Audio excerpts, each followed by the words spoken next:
"Hey, you there with the mop, come up here and give us a little show." Tyler Rhodes's voice echoed across the mat, his black belt glinting beneath the fluorescent lights. He squinted, smirking. "I bet you've never seen a real fight in your life, have you?" Grant Miller paused mid-mop and slowly looked up. At 42, he had been the janitor at Rose City Dojo in Portland for just 3 weeks. Usually, he came after classes ended, when only the hum of the vacuum and the scent of floor cleaner kept him company. But that Thursday night, the advanced class was still in session. "I don't want to disturb you, Sensei Tyler," Grant said quietly, voice low and calm. He bent down again, scrubbing at a stubborn stain. "I just want to finish up so you can continue." Tyler burst out laughing, loud enough for everyone to hear. "Look at that. He's so scared he won't even step on the mat." 8 students laughed awkwardly. A few exchanged uneasy glances, but no one dared to speak.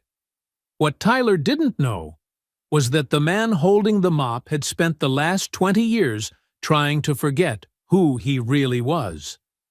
20 years since the day he walked away from the ring after an accident that changed everything. A secret so deep that not even his 10-year-old daughter had ever heard it. "Come on now," Tyler taunted, swaggering closer with that same arrogant grin he used to intimidate newcomers. "Just a light demo. I bet you don't even know a basic guard stance. Let my students see the difference between a martial artist and a janitor." Something stirred inside Grant's chest, like a sleeping muscle waking up after a long rest.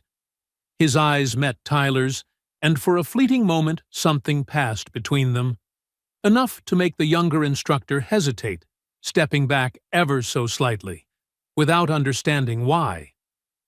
"It's just an educational demonstration," Tyler said, his voice now a touch less confident. "Nothing serious, just to show the newbies why we respect martial arts." Grant set the bucket down and straightened up. His movement was light yet precise, far too fluid for someone who'd never touched a mat. The air shifted. Conversations stopped. Only the sound of breath remained. "All right then," Grant said, voice calm as still water before a storm. "But when we're done, you'll apologize to all of them for turning a place of discipline into a circus." Tyler forced a laugh, but it came out uneasy. "Apologize? You'll be the one apologizing to the floor after your face hits it." No one in that room knew that Grant Miller was once Grant the Phantom Miller. 5-time MMA world champion, he'd walked away at the peak of his career, after the accident that claimed the life of his best friend and sparring partner. Since that day, he had sworn never to fight again. But some vows are made to be broken, when dignity is trampled. If you believe true strength lies in calmness and self-respect, hit subscribe now. Because this story will make you rethink what strength really means. And then, as Grant stepped onto the mat, the entire dojo held its breath. What happens when the man the world forgot decides to stay silent no longer? Tyler adjusted his black belt with a theatrical gesture, clearly savoring every second the spotlight shone on him. "Gather around, everyone. Tonight, you're about to witness a live demonstration of why martial arts has ranks and hierarchy." Grant quietly watched as 8 students formed a half-circle around the mat. Some looked eager, others uneasy. A brown-haired girl with her hair tied neatly whispered something to her training partner, who only shook his head as if to say, "Don't get involved." "Look closely, everyone," Tyler continued, his tone dripping with contempt. "This is the perfect example of why everyone should know their place. This dojo isn't for... well, you get the idea." A familiar ache rose in Grant's chest. Not because of Tyler's words, he had heard far worse, but because of the tone, that smug tone. That way, people use power to make others feel small. 22 years ago in Las Vegas, he had heard those same kinds of words. Who does this country bumpkin think he is? That night, the pressure from the ridicule had eaten away at him, and just a week later, the terrible accident with Jack Morrison had taken the life of his closest friend. "Sensei Tyler," the brown-haired girl spoke softly, breaking the tension. "Maybe we should continue with our regular class. It's getting late." "Megan O'Reilly," Tyler snapped, his voice sharp as a blade. "Are you questioning my teaching methods? Sit down and watch closely. You'll learn more in the next 5 minutes than in a month of practice." Grant noticed how deliberately he had said her full name, a petty display of authority. He also saw the fear in her eyes, the same fear he had seen in his own reflection 20 years ago, when he'd wake up in the middle of a nightmare. That accident still haunted him. A series of punches. Too fast. Too strong. Jack fell, his head hitting the mat with a dull thud that sounded like fate snapping in half. The investigation called it an accident, but Grant knew the truth. He had lost control. He had let the crowd's contempt fuel his fists and lost everything. "Well then, Mr. Janitor," Tyler sneered, "why don't you show my students how to hold a basic defensive stance? Or is that too complicated for someone whose specialty is holding a mop?" Laughter spread through the room, but Grant stood still. He closed his eyes, and in a single breath, he was no longer in Portland. He was back in Las Vegas, under the blinding lights, surrounded by mocking voices. Moments before the tragedy that changed his life forever. "What's wrong? Scared?" Tyler's voice cut through the silence as he began circling Grant like a predator sizing up its prey. "Or are you just planning to stand there like the floor lamp you push around all day?" Then he touched Grant, a light shove on the shoulder, harmless in appearance, but laced with arrogance from a man who'd never been taught the meaning of consequences. Grant absorbed the push, without moving an inch. His stance rooted deep, like oak roots gripping the earth, and in that instant, Tyler felt as if he had just tried to push a wall. The smirk on his face faltered. "Interesting," Grant murmured softly, almost to himself. "It's been a long time since someone dared provoke me like that." His voice wasn't loud, it wasn't angry, but the entire atmosphere changed, replaced by the terrifying calm of a man who had already walked through life's darkest valleys. Tyler didn't understand. He still thought he was in control. "Did you hear that, guys?" he said, forcing a laugh.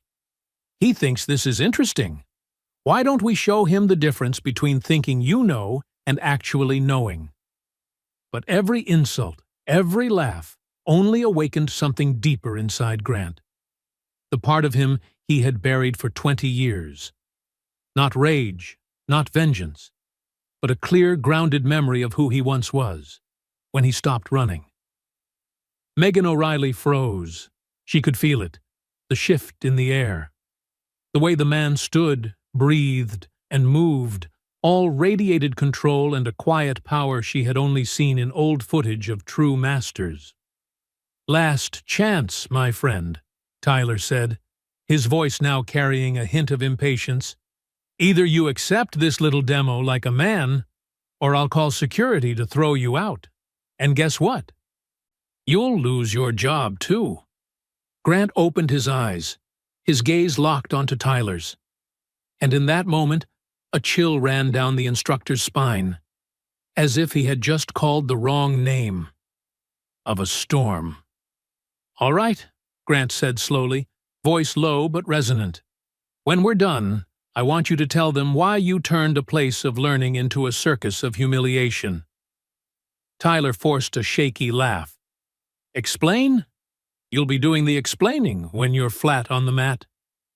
No one in that room knew that, for 20 years, Grant hadn't just been running from his past. He had been learning to master his anger, forging it into a weapon of precision and silence. Every insult, every shove, only fed the storm waiting to be unleashed. And Tyler Rhodes was about to be the first, and perhaps the last, to feel its full force. Tyler adjusted his stance, clearly pleased with the heavy silence that filled the dojo. 8 students formed a perfect circle around the mat. Some looked eager to watch the demonstration, while others couldn't hide their discomfort. "Everyone!" Tyler announced theatrically, his voice booming. "Tonight, you'll witness a lesson worth more than 6 months of training. The difference between those who dedicate their lives to martial arts and those who merely mop the floors where real fighters walk." Grant stood motionless at the center of the mat, but something in his breathing had changed. He closed his eyes for a moment, and when he opened them, he was no longer in Portland. In his mind, he was back at the National Training Hall in Las Vegas. 22 years ago, the night of the World Championship fight against Victor the Demolition Man Petrov. "Look at that country boy!" someone had shouted from the stands back then. "I bet he won't last 3 rounds against a real fighter." Grant had won by technical knockout in the 2nd round, but that victory had cost him his best friend, Jack Morrison, in a sparring accident just a week later.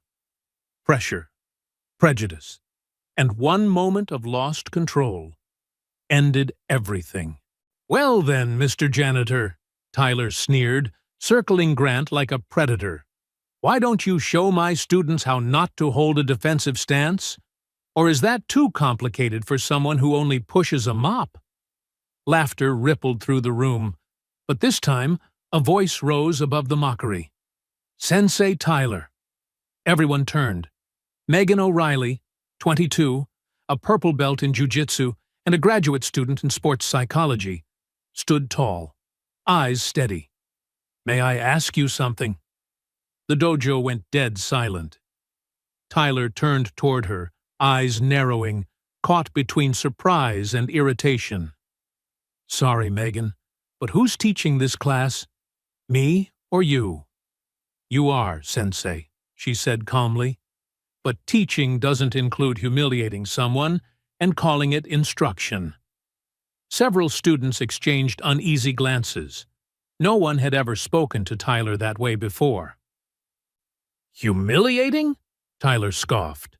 "This has nothing to do with humiliation.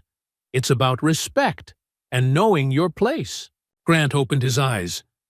Something about the way Megan stood reminded him of Emma, his younger sister.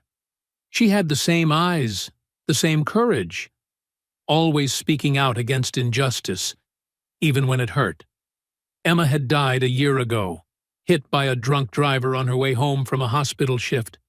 She was only 24. Another loss, while he'd chosen to hide from the world. Megan, too, carried her own scars. She had lost her father in a similar accident, the man who taught her that true strength is never used to intimidate the weak. And today, watching Tyler abuse his authority, she couldn't stay silent. "Perhaps," Tyler said, lowering his voice into a dangerous tone, "if you don't respect my methods, you should find another place better suited to your philosophy." The air grew thick, but Megan stood firm. "My tuition's paid, Sensei, and I believe everyone here deserves to learn in an environment built on respect, not humiliation." Grant smiled faintly, not in defiance, but with the quiet relief of a man who had just remembered why he stopped hiding. For 20 years, Grant had lived with guilt, for 2 deaths that had haunted him, Jack's and Emma's. 20 years of running, of surrendering fame, of abandoning himself. But seeing Megan stand up for what was right, he remembered who he used to be. "Tyler," Grant said, his voice low but steady. The entire room turned toward him. The girl's right. This isn't martial arts. This is you trying to feel important, by making others feel small. Tyler's face reddened. He spun around. You dare lecture me about martial arts? You probably don't even know what a dojo is. Grant stepped forward once. His posture shifted.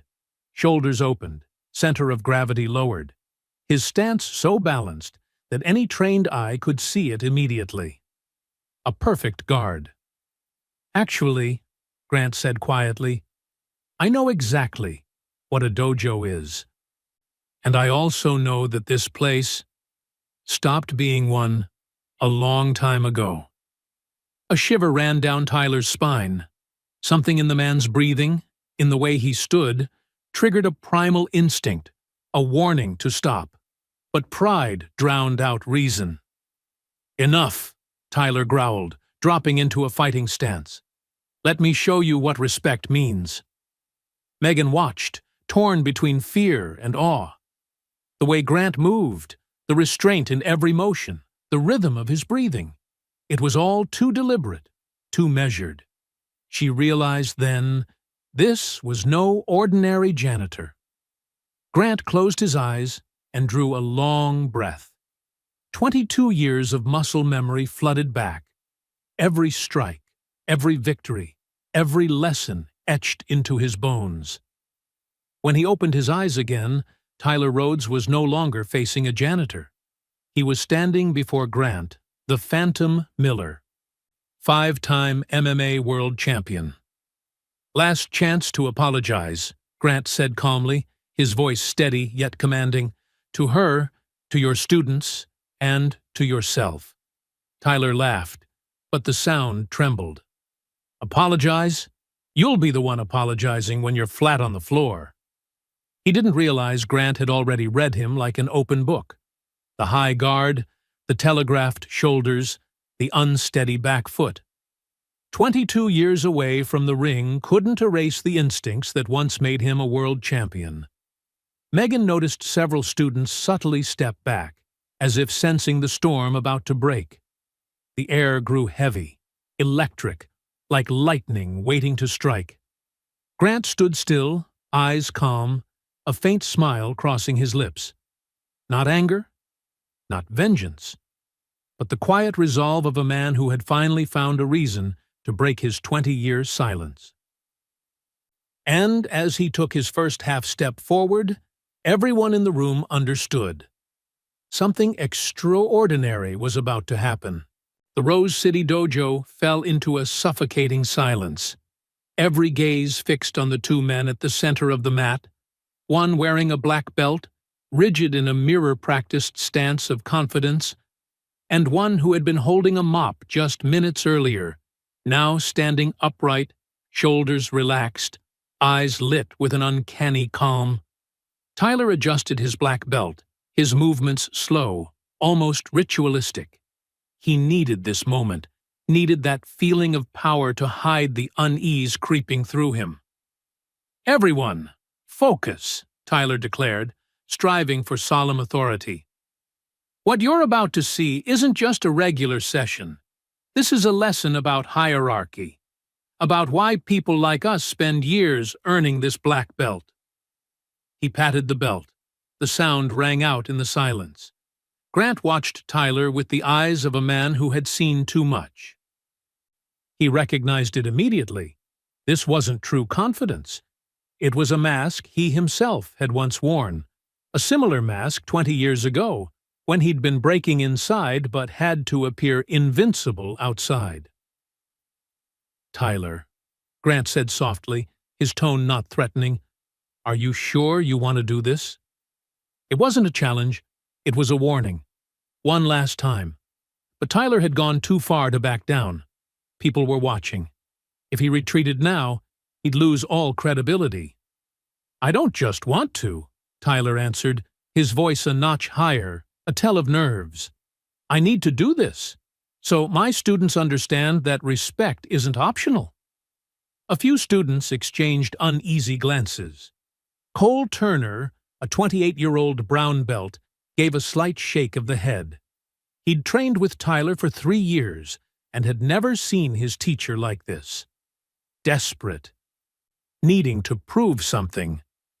Megan O'Reilly pulled out her phone. Not to record, but to take notes. This was valuable data for her thesis on the abuse of authority. Yet something in the way the janitor stood made her uneasy, as if they were about to witness something far beyond a typical confrontation. "Do you know," Tyler went on, beginning to circle Grant like a seasoned fighter, "I spent 8 years earning this belt. 8 years of daily training, injuries, losses. And you? How many years have you spent pushing a mop?" Grant didn't answer. He just stood there, but something in his silence made the room feel heavier. Nina Morales, the youngest student at 19, whispered to her friend, "I don't feel right. Like something bad is about to happen." "Be quiet," her friend replied. "Sensei knows what he's doing." But Sarah Kim wasn't sure. She'd taken a year of psychology at university, and one of the first lessons was, truly dangerous people never need to threaten. They simply are present. And this janitor? He was present in a way that made the room feel smaller. Tyler settled into his favorite fighting stance, the one he'd used to intimidate hundreds of newcomers. Feet shoulder-width apart, fists at chest level, weight pitched forward, the classic posture of someone used to striking in controlled environments against predictable opponents. "This stance," Tyler said, striving to sound confident, "has sent plenty of newbies running." But even as the words left his mouth, he knew how hollow they sounded. Because the man facing him wasn't a newbie, and he wasn't afraid. Grant Miller still didn't move. He stood like a statue, neck slightly tilted, gaze steady, neither fearful nor hurried to guard, only assessing. And as he assessed, Grant saw everything. The high guard exposing Tyler's ribs, the unstable base ruining balance, the over-tense shoulders telegraphing every motion before it began. The weight pitched too far forward. A light pull would topple him, knees insufficiently bent, no quick redirection, fists clenched too tight, energy lost before the strike. 20 years off the circuit, but Grant's eyes still scanned like X-rays. "You know what's interesting, Tyler?"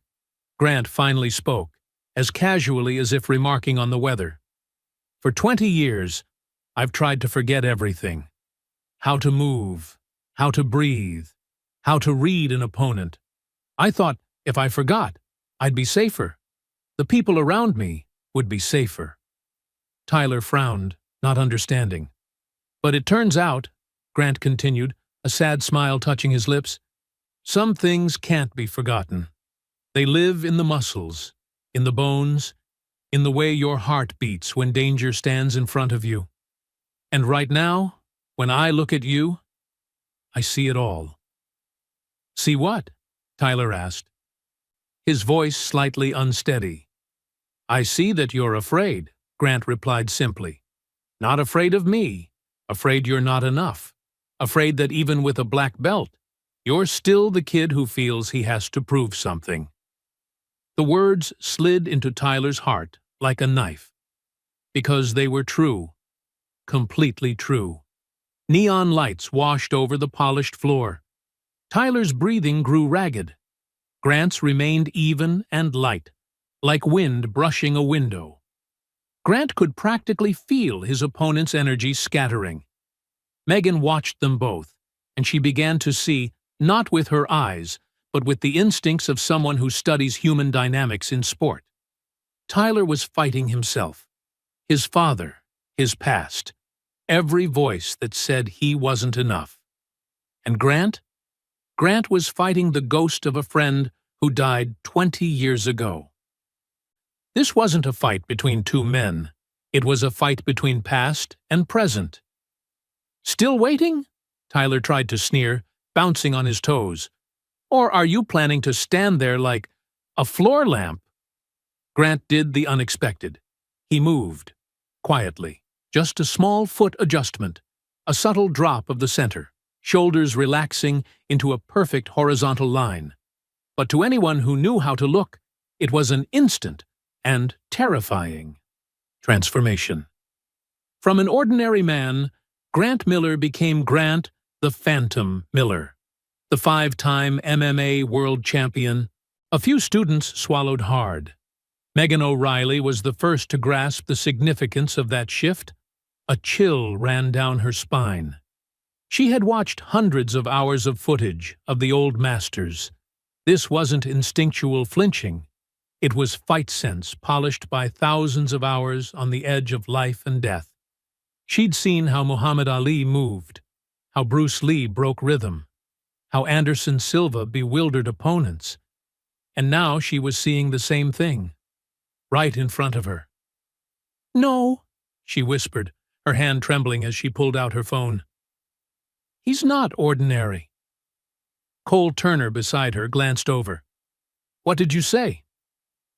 "Look at his stance."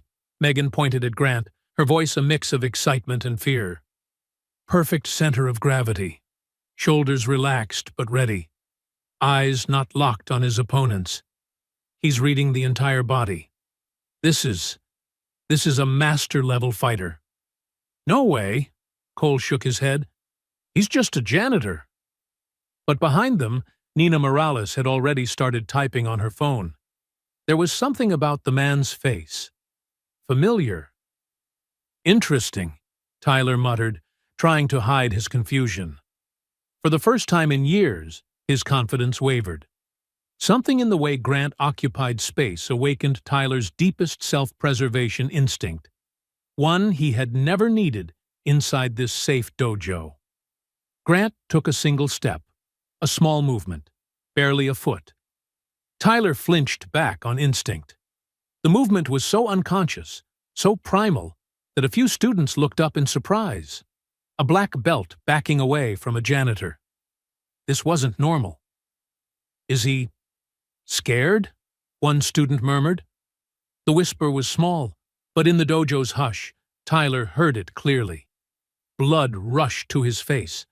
No, he couldn't be seen retreating, couldn't lose face in front of his class. He had built this reputation for years. He couldn't let it collapse because of a janitor. "Problem?" Grant asked gently, his voice quiet yet commanding, and the room fell instantly still. Not loud, not threatening, just the absolute confidence of a man who had stood in the world's biggest arenas and never walked away in fear. Tyler forced a smile that looked more like a grimace. "No problem, just admiring your stance. Did someone teach you that on YouTube?" The line was meant to be snide, but no one laughed. The tension had thickened to something almost tangible, something you could cut with a knife. "Actually," Grant said slowly, his tone like a teacher explaining a point to a student, without irritation or anger. "I trained at the National Training Hall in Las Vegas. Ever heard of it?" Tyler frowned. The name rang familiar, like a faded memory from some article he'd read. But his brain hadn't connected the dots yet. "Las Vegas?" he asked, a bit of confidence draining away. "What kind of weekend seminar is that?" A few students exchanged looks. Cole Turner furrowed his brow. He'd heard that name somewhere too. Megan couldn't take it anymore. Her hand shook as she typed fast. "Las Vegas National Gym Martial Arts." The screen lit up. First line. "Las Vegas National Gym, where champions are made." Second line. "Training ground for 15 world MMA champions." Third line. "Home to legends, including—" Her heart stuttered. This wasn't a regular gym. This was a shrine, where only the best fighters in the world trained, where a single private hour with a coach could cost thousands of dollars. She looked up, eyes wide with alarm and excitement, and whispered, "Oh my God!" He trained there. But it still wasn't enough. She needed to know exactly who this man was. Her fingers flew again. Grant Miller, Fighter, Las Vegas. The screen exploded with hundreds of results. And there, at the very top, was a face. Younger by 20 years, but unmistakable. The man standing before her. Grant, the Phantom Miller, 5-time world MMA champion. Megan felt the room tilt. Tyler, Grant remained calm, his tone unchanged even as he knew the truth was about to surface. Last chance. Apologize to Megan for silencing her. Apologize to your students for turning this place into a circus. And most importantly, apologize to yourself for becoming exactly the kind of man martial arts teaches us not to be. The offer of mercy hung in the heavy air like smoke. Tyler could choose humility right now. He could admit he'd crossed a line and salvage a sliver of dignity. But pride, the thing that had fed him through years of insecurity, wouldn't allow it. He attacked. The first punch was technically perfect. A jab, quick and precise, executed exactly as in the manuals. It had worked on 99% of the people he'd sparred with over the years. Grant Miller wasn't in that 99%. What happened was so fast and so smooth that half the room couldn't process it. Grant simply wasn't where Tyler's fist was aimed. His body slipped aside like water through stone. No wasted motion, not a millimeter squandered.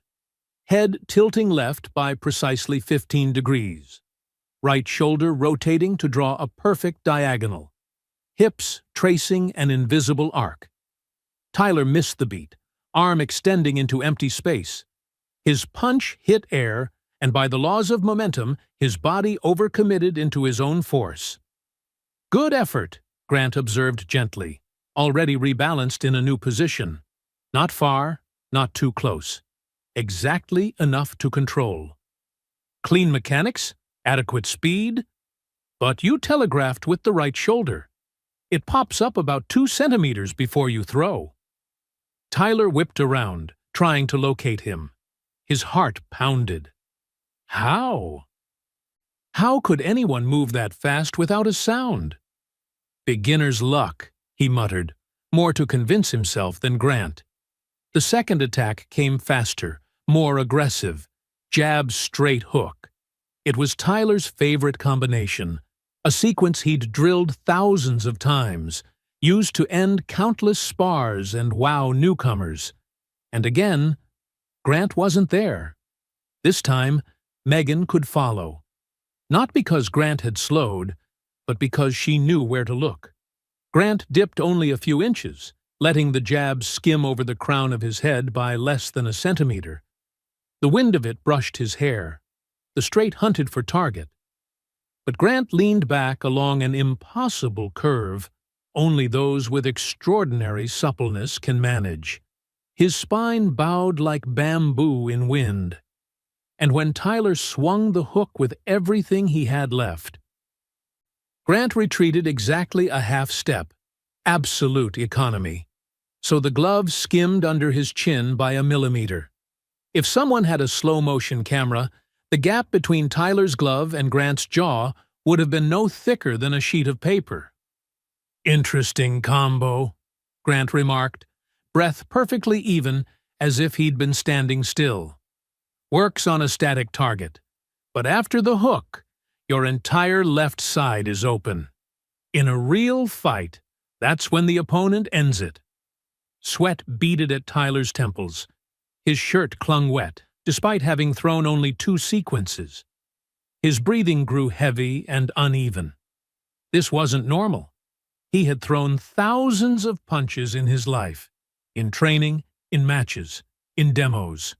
Yet now he couldn't touch a man he'd assumed had never fought. "Stop dancing! Fight!" Tyler shouted, frustration and panic tangling in his voice. He lunged in, even more reckless. Punches, kicks, elbows, everything he knew. But every strike found nothing but air. And the students began to see. This wasn't luck. This was skill at an entirely different level. Tyler's third rush, a desperate jumble of punches, kicks, and sweeps, sliced emptily through space like blows at a phantom. Each strike threw him further off balance. His rhythm collapsed. His breathing stuttered. Sweat stung his eyes, blurring his vision. Then suddenly, as clarity flickered, Tyler realized something terrifying. Grant was very close. Right in front of him, close enough to see every detail in the man's face. "You! How?" Tyler panted, chest heaving. Sweat dappled the mat. He had completely lost distance. One of the most basic principles of fighting. How had Grant closed in without him noticing? "Tyler," Grant said gently, his tone as calm as at the start, with no hint of fatigue. He stood at arm's length, not threatening, simply present.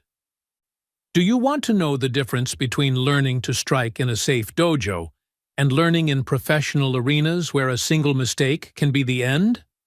Tyler couldn't answer. His lungs were burning. His legs trembled.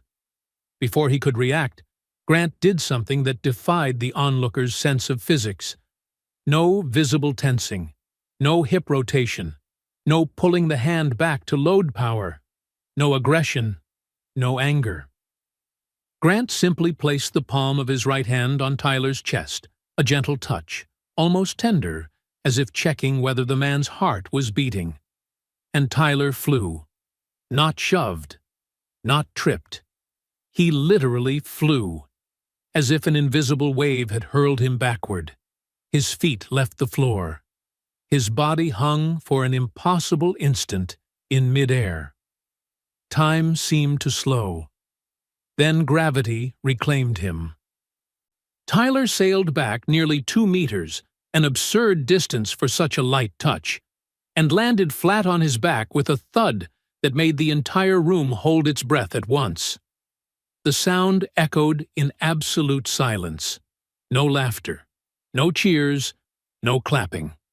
Only the horrified quiet of people who had just seen something beyond their understanding of martial arts. Cole Turner stood slack-jawed, unable to believe what he'd witnessed. Nina Morales clutched her friend's sleeve, eyes wide.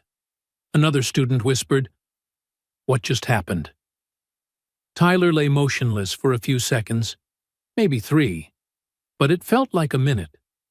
His eyes locked on the blazing neon overhead as he tried to process what had just happened to his body.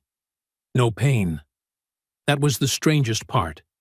He felt only an irresistible force, as if a tidal surge had toppled him. As if a strong wind had blown him away, as if every ounce of strength in his body had been neutralized by a physical principle he didn't understand. That's impossible," Tyler stammered, voice shaking. He lurched to sit up, but his legs were jelly, unresponsive. Megan O'Reilly stood stunned, phone trembling in her hand. In 2 years of sports psychology research, after analyzing hundreds of hours of fight footage and reading dozens of studies on combat biomechanics, she had never seen, not even on video, such a display of pure, controlled power. No brutality, no anger, no showboating. Just the clinical, perfect application of a technique she'd only ever read about in ancient martial arts lore, what some call internal power, or Fajin in Chinese systems. But this wasn't myth. It was happening right in front of her. "In fact," Grant said evenly, stepping forward and offering Tyler a hand up, a gesture of respect after putting him down, "it's quite simple once you understand leverage, precise timing, and how to transmit energy from the ground through the whole body. Principles I learned and refined over my 22-year professional career." 22 years. Professional. Those words hung in the air. Tyler batted the hand away, trying to stand under his own power.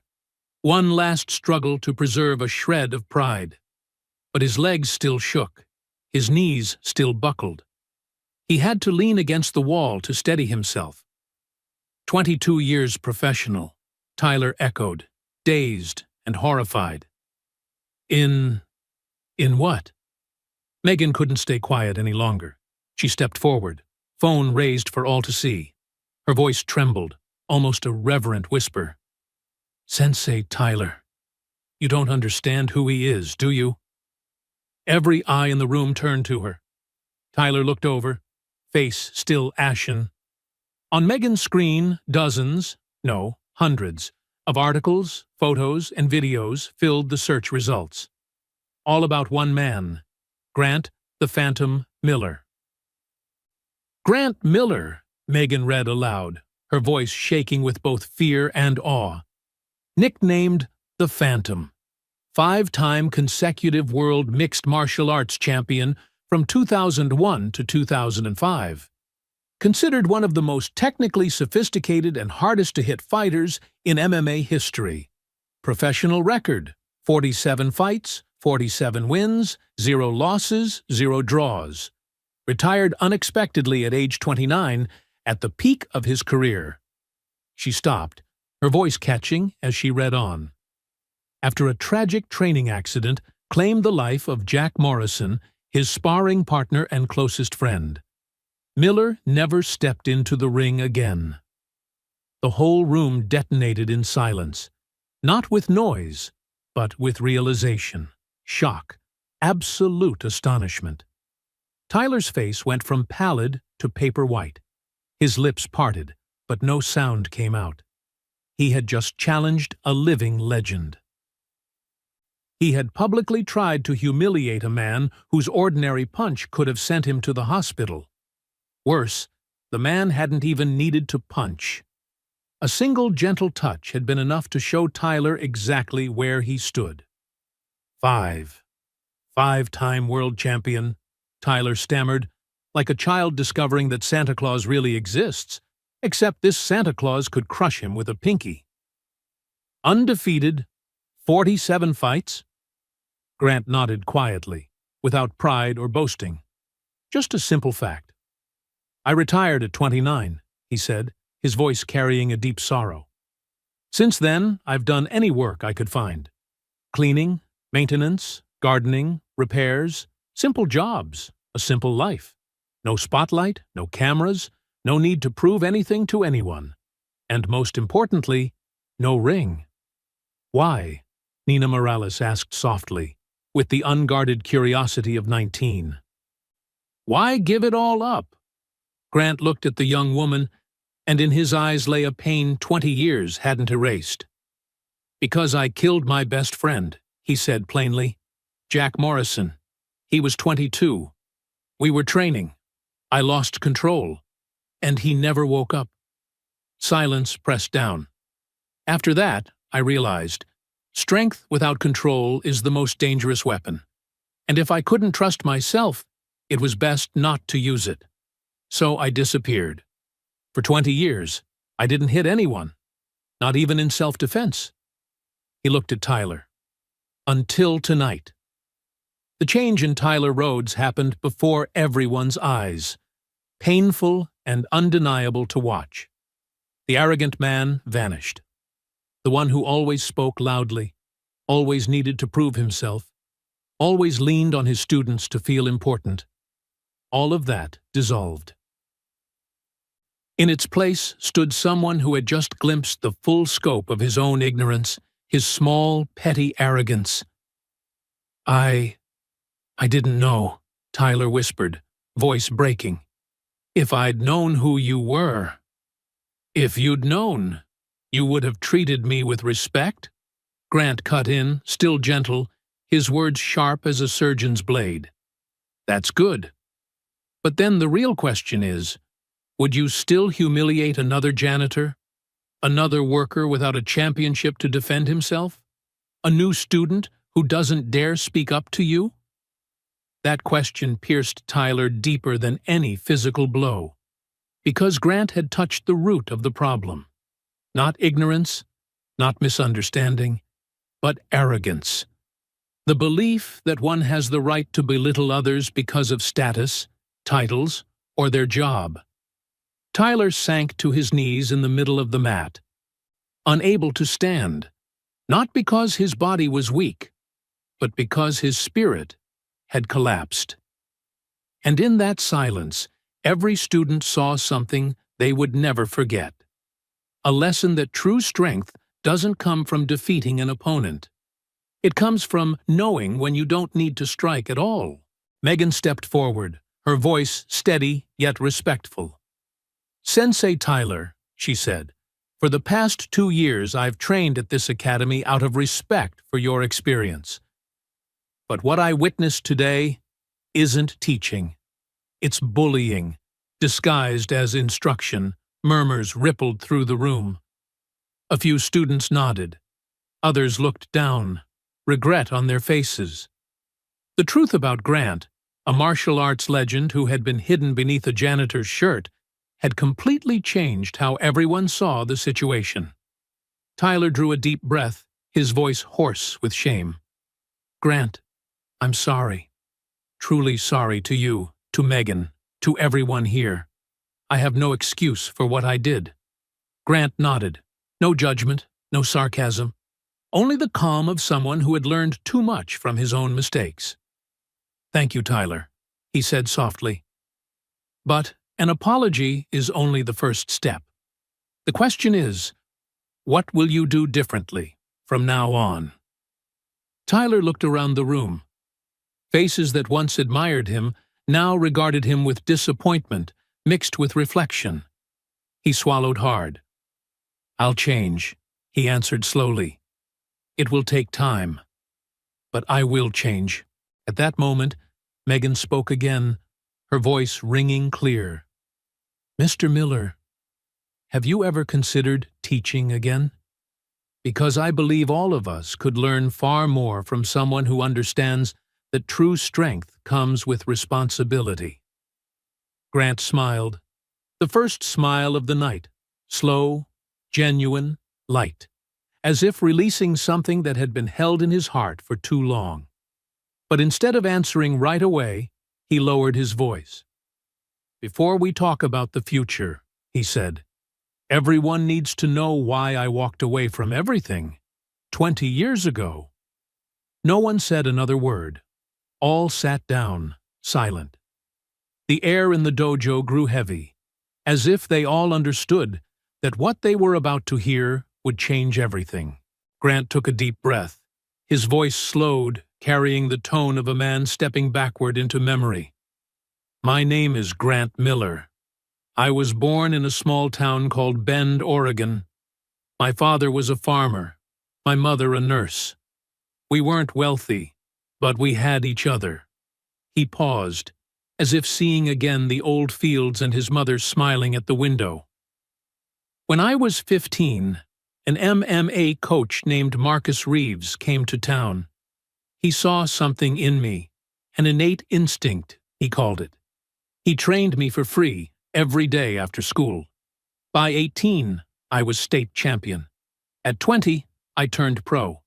At 22, I was a world champion." Megan fell silent, her hand taking notes, no longer as a research student, but as someone hearing a confession. Grant went on, "But there was a problem. Every time I won, people said it was luck, that I didn't deserve it, that I didn't belong in their world. Not because of race, I'm white, but because I didn't come from a big gym, didn't have connections, didn't have money." His voice deepened. "And bit by bit, those words ate away at me. I began to fight to prove a point, to fight out of anger, not out of love for the art anymore." Tyler listened, his gaze growing heavier. He understood. Pressure, wounded pride, the need for validation. It was his story, too. "After I won my 5th belt," Grant continued, "I started training with Jack Morrison, my best friend in the world. We were like brothers." His voice trembled slightly. "That day was just a normal practice, but I came into the gym angry. A reporter had just written that my win was luck, that I'd soon be exposed, and when Jack and I started sparring, I lost control. I hit too hard. Too fast. Too angry. He closed his eyes and drew a hard breath. One punch. Jack fell. His head hit the mat, and he never woke up. The dojo sank into absolute silence. A few students bowed their heads, eyes reddening. They said it was an accident, but I knew it was my fault. I let anger steer me, and my best friend paid the price. 3 days later, I retired. I gave up the belts, the money, everything. I disappeared. I swore to myself I would never fight again. Never let my fists hurt anyone else. He gave a faint, sorrowful smile. And I kept that promise for 20 years. I worked as a janitor, maintenance, whatever I could find. Simple jobs, a simple life. No spotlight, no cameras, no need to prove anything to anyone. And most importantly, no ring. Not even my daughter knew who her father used to be. Megan quietly wiped away a tear. The story wasn't only about guilt. It was about atonement, about choosing to live smaller to protect the world from oneself. But today, Grant looked toward Megan. I saw a young woman stand up for what is right. Protect others, speak out even when it might cost her. His eyes were warm and bright, like a light switched on after 20 years of darkness. And I realized I was wrong. Strength isn't the problem. The problem is how we use it. Hiding, fearing, avoiding. That doesn't honor Jack. He turned to Tyler. If I teach again, I'll teach this. True strength isn't in making others feel small. It's in helping them stand taller. In knowing when not to strike. Martial arts isn't about controlling your opponent. It's about controlling yourself. Tyler nodded slowly. The room was quiet, save for the long exhale of people who were truly understanding. I get it now, he said softly. And I'm sorry. Not just for today, but for every time I used my position to make someone feel lesser. Grant set a hand on his shoulder, not to assert dominance, but to share the weight. We've all made mistakes, Tyler. The question is whether we learn from them. 3 months later, morning sunlight poured through the windows of Rose City Dojo, illuminating a scene very different from the night everything changed. Grant Miller stood before the class, no longer a janitor, but an instructor. There was no colored belt on his uniform, only plain white fabric. Why don't you wear a belt, Sensei? A young student asked on the first day. Because a belt is just cloth, Grant replied. It doesn't make you a better fighter, and it doesn't make you a better person. What makes you better is the person you choose to be every day. From the 8 students of that fateful night, the class had grown to 32. All over Portland, people were talking about Sensei Grant, the man who had been a legend, lost everything, then found himself again through teaching. But this wasn't an ordinary martial arts class. Today, Grant said, we won't start with technique. We're going somewhere. A bus took the entire class to Rose City Cemetery on the outskirts of town. Grant led them to a simple grave. Jack Morrison, 1983, 2005. He lived to fight and fought to live. Grant knelt and laid his hand on the headstone.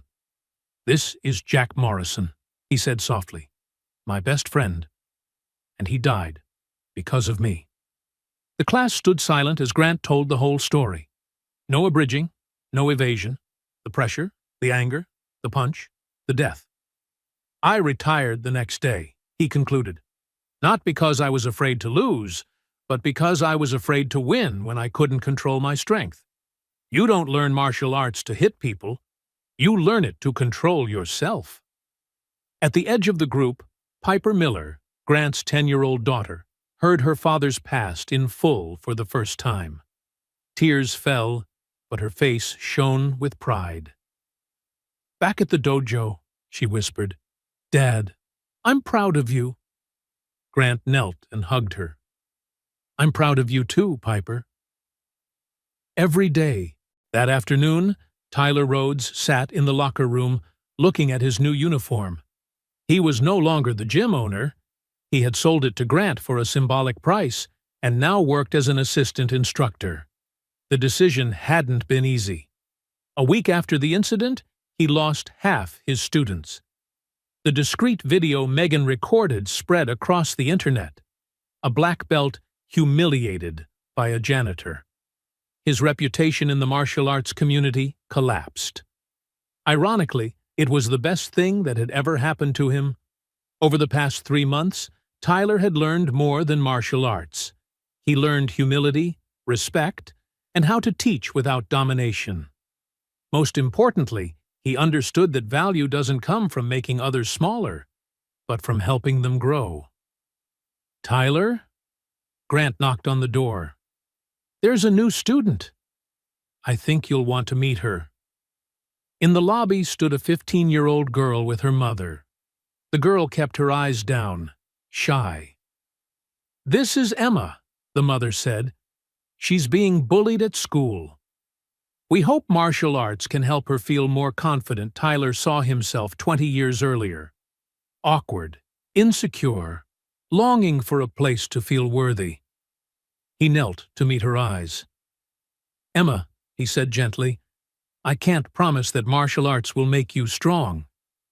But I promise it will teach you something more important. That the strength was already inside you.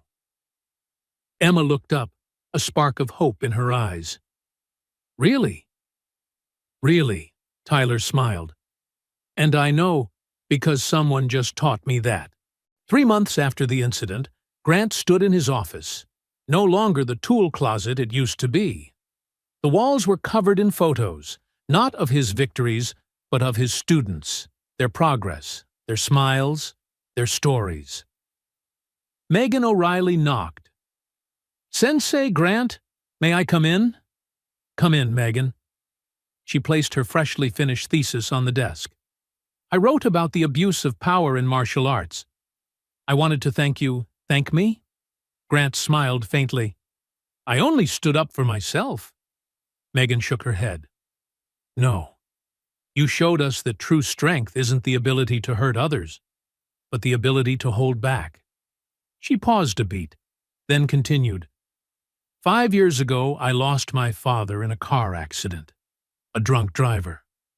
My dad always taught me, strength is for protection, never for harm. That night, when I saw you exercising control, even though you could have hurt Tyler, I thought of my father, and I knew there are still good people in the world. Grant's eyes glistened. Your father would be proud of you, Megan. And so am I. You stood up for what's right, even when it might cost you. That is real courage. That night, Grant sat at the kitchen table with Piper, helping her with homework. A 3-month ritual now, father-daughter time every evening. Dad, Piper looked up from her math. Can I ask you something? Sure, sweetheart. Do you regret it? Giving it up? Being a great fighter? Then afterwards just cleaning? Grant thought, then nodded. I used to regret it. For 20 years, I thought I'd wasted my life, that I should have been somebody important, and instead I was nobody. But now I understand. I wasn't nobody. I'm your dad. I'm my students' teacher. I'm a friend to those who need me. And that matters more than any belt. Piper hugged him tight. To me, you're a champion. The #1 champion. 6 months later, the dojo was packed. 50 students of all ages and backgrounds, affluent and struggling, confident and timid, strong and fragile. Grant stepped out, beltless, carrying only a heart full of experience. Today, I ask, why do you train? To be strong, to defend myself, to win. Grant nodded, then said, all true. But the truest answer is, you train to find out who you really are. Not the strongest or the fastest, but the best version of yourself, the one who controls power, lifts others up, and knows when to strike and when to step away. That's the lesson I learned the hard way, and I hope you learn it without paying the price I did. The class fell quiet, then applauded. Not loudly, but steady and respectful, as if they'd just found something they hadn't known they were seeking. A year later, Grant stood before Jack Morrison's headstone. He came every week, no longer out of shame, but out of gratitude. "Thank you, Jack," he whispered. "You taught me the greatest lesson. Uncontrolled strength is dangerous. Controlled strength is a gift. I'm trying to live in a way that makes you proud, with every student, with Piper, so that the tragedy carries meaning." A light breeze moved through the cemetery.